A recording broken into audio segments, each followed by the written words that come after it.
The Grandest Game by Jennifer Lynn Barnes, Chapter 43, Rohan. Time passed, too much of it for Rohan's tastes.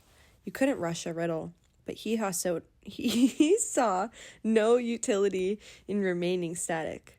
There were times when winning required patience, but more often, it required action. "I'll make you a wager, Savannah Grayson. Will you?" Savannah's tone was coolly detached, but there was something in the set of her lips that felt more aggressive.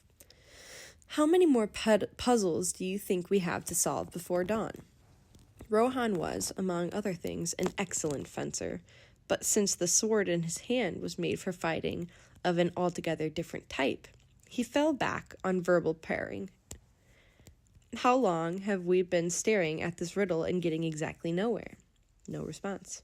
"Shall I tell you what you've been thinking?" Rohan continued.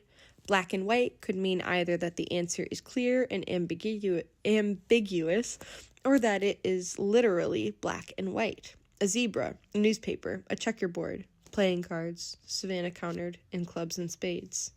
"Not bad." Rohan looked at the wall, "but not right either." He stepped forward, running his hands over the writing, digging his fingers into the grooves of the wall. "Let's make this interesting, shall we? I bet that I can solve this riddle before you do. A little extra motivation never hurt anyone." That was a lie, but Rohan was, in his heart, a liar. Savannah didn't bite.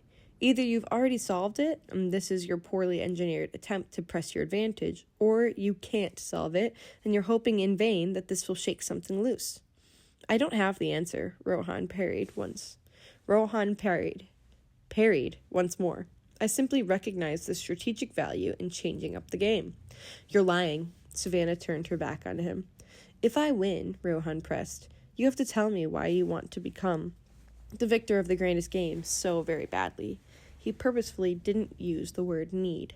"Whereas if you solve the riddle first, I will tell you everything I know about our competition, the other players' strengths, their weaknesses, their strategies, or their tragedies, their secrets."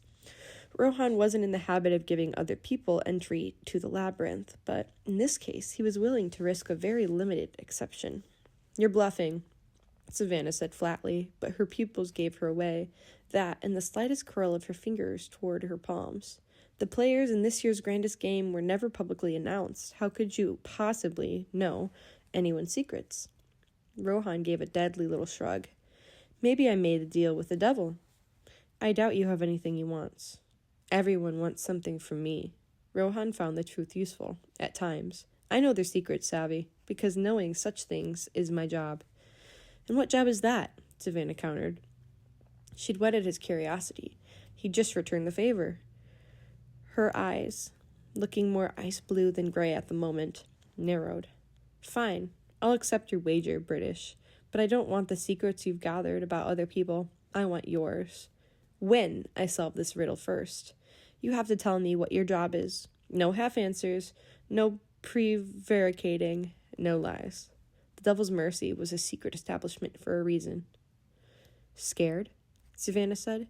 "Terrified," Rohan replied. "You have yourself a wager." This was good. This was exactly what he needed.